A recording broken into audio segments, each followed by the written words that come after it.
Oz Minerals. Stephen, what is happening there? It's one of your favourite subjects. Well, there's all the speculation about alternative proposals being put up, but so far nothing's been made public, and I think the vote is next Thursday at the AGM. Set the scene for us. What is being voted on next Thursday?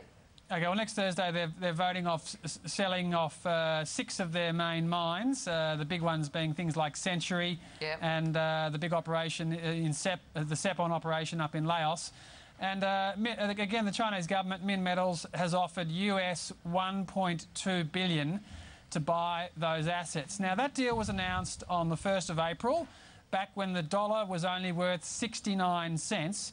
And since it was announced, the share market's gone up 20%.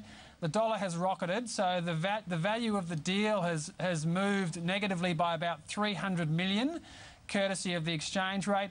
All these rumours of other people putting up recapitalisation proposals, and I think the movement we've seen today in the Rio Tinto share price has killed the Oz Minerals deal, and I think you will see the Oz Minerals board following the lead of Rio, killing off the Minmetals deal, paying the break fee, announcing a discounted rights issue and leaving it as a good, solid $3, $4, $5 billion Australian mining house.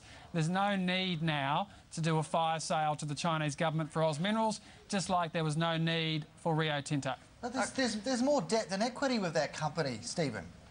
No, there's not. There's $1 billion of debt, and the market capitalisation today is about $3 billion. So it never had a debt problem. It just had a debt covenant problem, and it just had a bunch of crazy foreign banks who wouldn't roll the debt. It's a perfectly solvent business.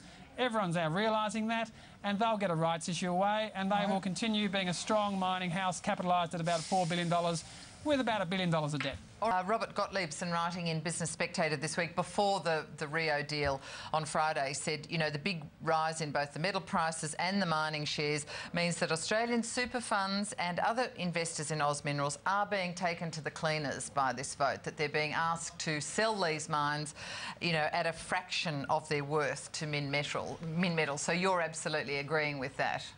Oh, even Grant Samuel, the independent expert, says in the independent expert's report that these assets are being sold at distressed prices.